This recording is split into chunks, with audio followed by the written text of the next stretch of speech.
Howdy, folks. What I want to do here is I want to take an opportunity to go over the differentiability test. What I want to do is I'm going to break this up into a few different videos, but in this first one I'm going to go over all 5 questions where you are not able to apply the mean value theorem. Okay? Now, on test version 1, it was questions 1, 3, 6, 7, and 9. On version 2, it was, let's see, questions 2, where's the other one? 6,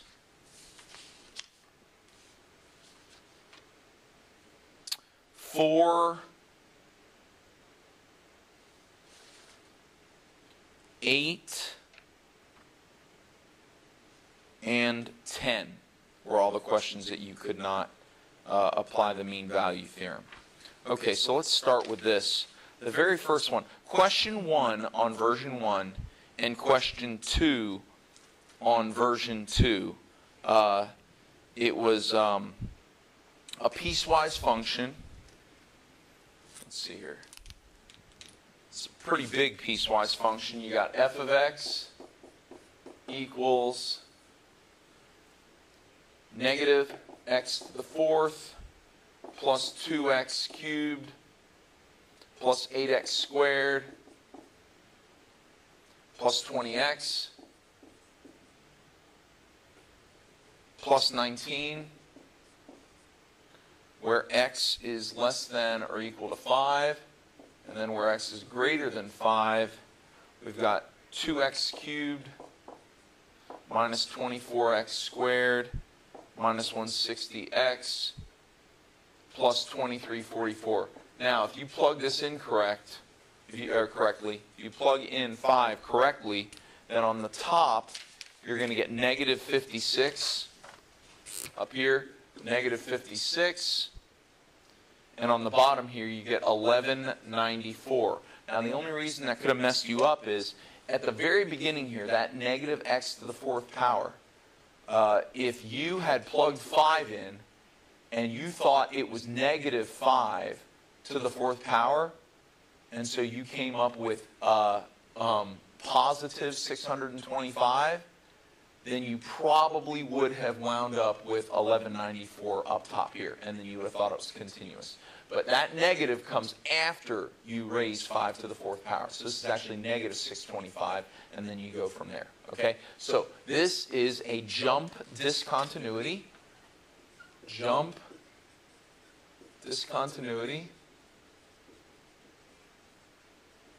And so you can't apply the mean value theorem. And then what you would write is, the mean value theorem cannot be applied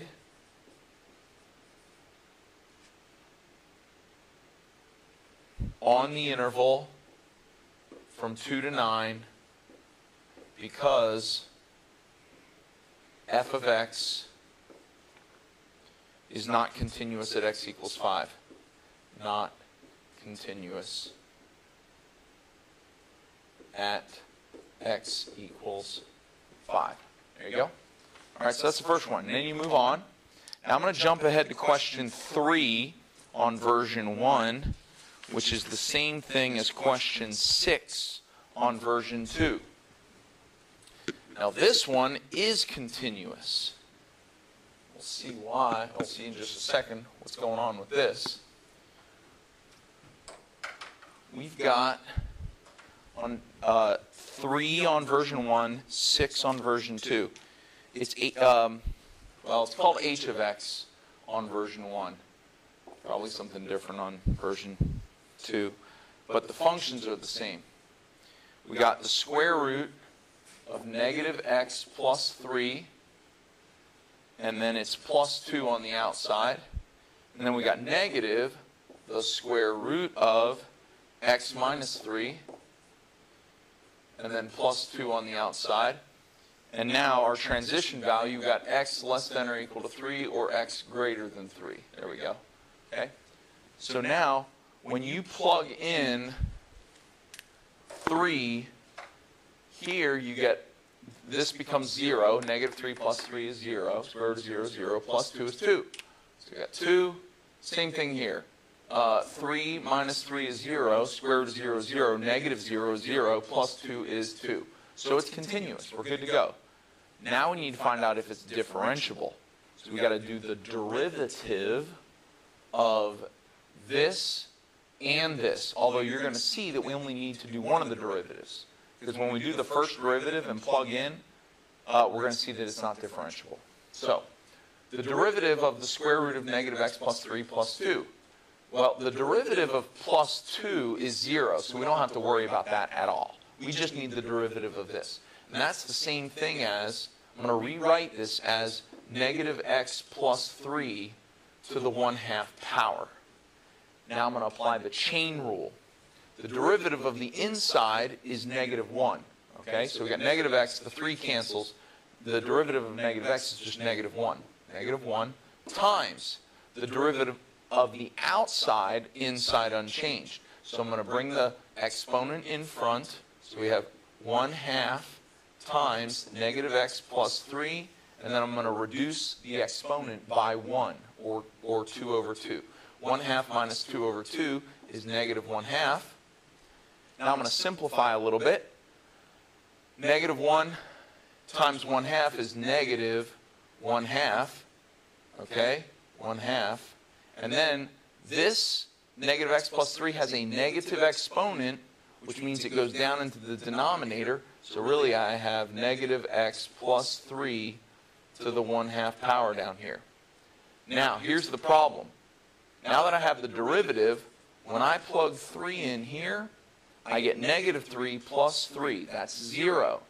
0 to the 1/2 power, or the 2 power, or pretty much any power, is 0. And 0 times 2 is 0. So what we have here is we've got a derivative of negative 1 over 0. That is an infinite discontinuity on the derivative, making it a vertical tangent line. So we're going to write vertical tangent line. Whenever there is an asymptote on the derivative, that's a vertical tangent line. Whenever you get a number over 0 on the derivative, that's a vertical tangent line. Okay? So now we write the mean value theorem cannot be applied on the interval from 1 to 6 because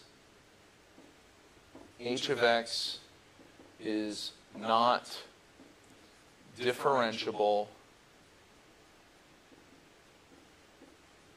at x equals 3. There we go. You did it. Done. Move on. There's